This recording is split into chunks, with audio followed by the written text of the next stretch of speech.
Pepay. Tapos na ang pantasya mo. Maaaring girlfriend ka nga ni Jeffrey. Pero dito sa bahay, katulong ka pa rin.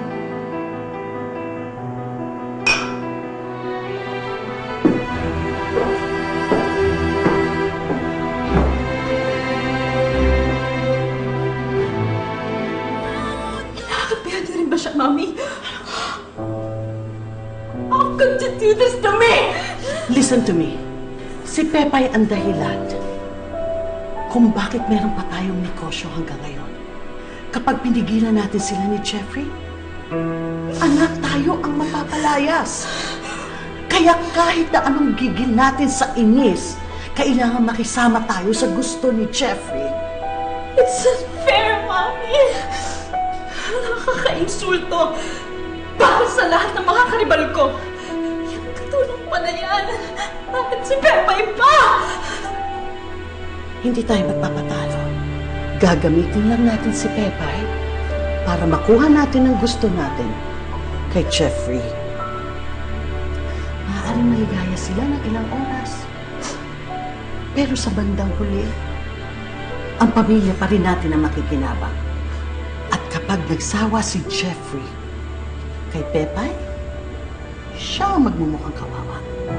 Hindi ikaw. Remember that. Tama na. Tama na.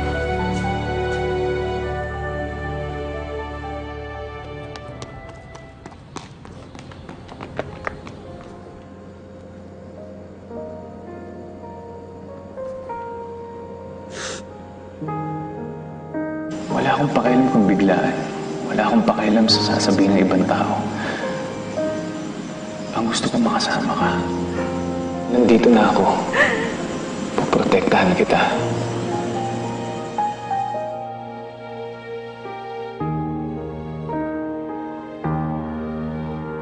Sa palagay mo ba, ginagawa ko ito dahil nagmamalasakit ako sa'yo? Ginagawa ko ito para sa kabuhayan namin ng pamilya ko. At hindi ka kasama doon. Kahit kailan, hindi ka magiging parte ng pamilya ko. Bakit napakalupit nila? Bakit kung kailan may tao nagpapahalaga sa akin, lagi na lang nawawala dahil sa kanila? Wala na bang tao magmamahal pa sa akin?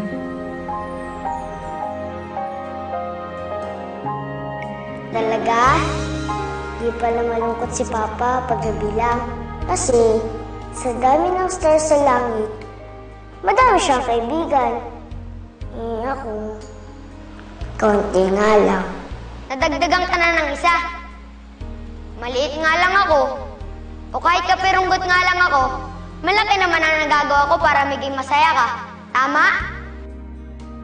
Ngayong tao na ako, pwede na tayo maging magkaibigan. Pwede na kitang protektahan sa mga nang-aapi sa'yo. Sa mga nagagalit sa'yo. Pero hanggang ngayon, hindi pa rin tayo nagtatagpo. Sana makita na kita, Princess.